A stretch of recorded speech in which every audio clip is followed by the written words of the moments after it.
That's what some are claiming today. While the use of drugs which mollified body and mind was prohibited, the use of psychotropic substances, which stimulated body and mind, was openly encouraged. Hitler thought he'd found a new kind of doctor who could make him feel great at all times, and so do his work as a dictator. He needed his daily shot. And Morel would make up his mixtures. Pervitin was listed as a standard issue medicine of the army.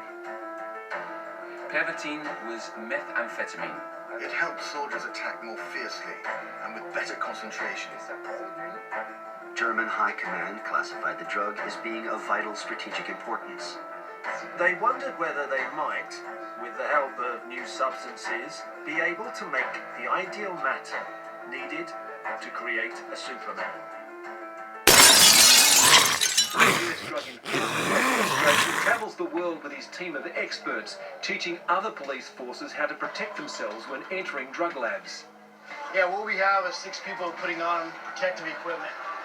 These chemical suits are designed to help create a barrier between their skin, their lungs, and the environment. A lot of the chemicals that they're going to be coming in contact with are potentially dangerous, as far as carcinogens, acids that could obviously burn the skin, possibly gases that they could inhale that could cause injury to the lungs.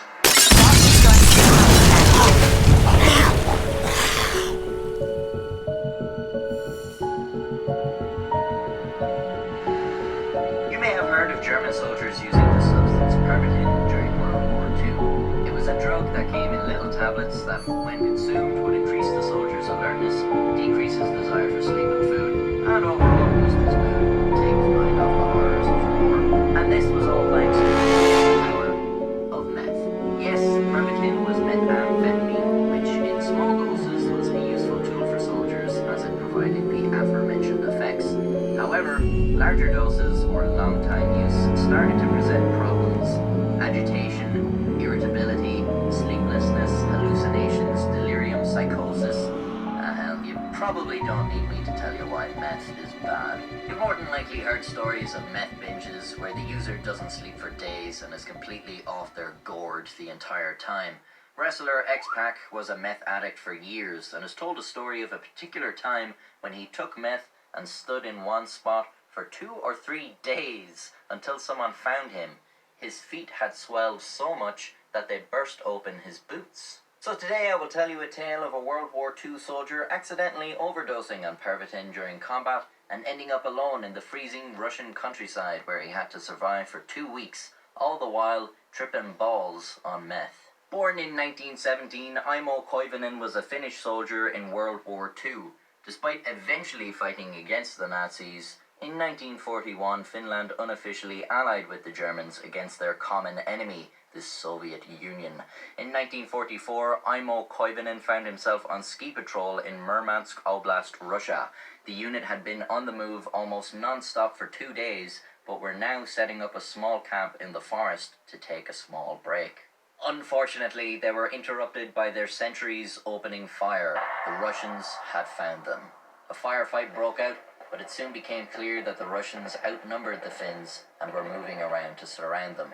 Their only hope was to escape. The Finnish company started to retreat, with the Russians in hot pursuit. But not that hot, the temperature's below freezing. As the two sides exchange fire, Imo takes the lead. He estimates there is at least a platoon of Russians after them, and they seriously need to pick up the pace. However, Imo's need for speed is hampered by his lack of sleep. Despite the life-threatening circumstances, he's losing strength and starting to drift. The men behind him call out and tell him he needs to move faster, but his body is in protest, and so his need for speed is replaced with a need for speed. Imo had been entrusted with the unit supply of Pervitin, and now realized he was going to have to take some to stay awake. However, in the panic, he is unable to remove just one pill from the bottle with his mitts, and instead has accidentally poured the whole thing out, around 30 pills. I'm going to guess the sleep deprivation had clouded his judgment, because when he sees this, he just decides to eat all of them. God only knows how